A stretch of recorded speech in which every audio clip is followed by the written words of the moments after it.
ډېره مینه ډېر احترام دا د پښتونخوا هغه سړي چې د خپل کلتور د ودې لپاره کار کوي ډېره زیاته ستاینه یې وکړي او زه یم ستاینه په دې غرض سره کوم چې دې خلکو خپله شمله راغستې ده خپل پکول یې راغستې خپل څادر یې اغستې او خپله د خندا جوړه یې راغستې ده خپله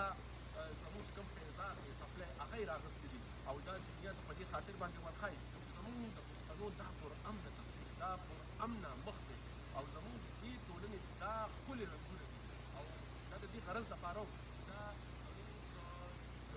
لرغوني آثارو یو لرغوني رنګ دی نو دا نن په دې وجه باندې په ډیجیټل دنیا کې ژوندی ساتل چې راتلونکي موږ ته کم از کم دا اندازه خوشي چې زموږ پخواني مشرانو به لباس سو نو تر ټولو اول په کلتور کې لباس راځي او د دې نه پس بیا نور رنګونه په دې کې شاملېږي نو زه اتفاق صاحب ستاسو او تانیا ګانې صاحب ستاسو اسدالله صاحب ستاسو د ټولو ډېره زیاته ستاینه کوم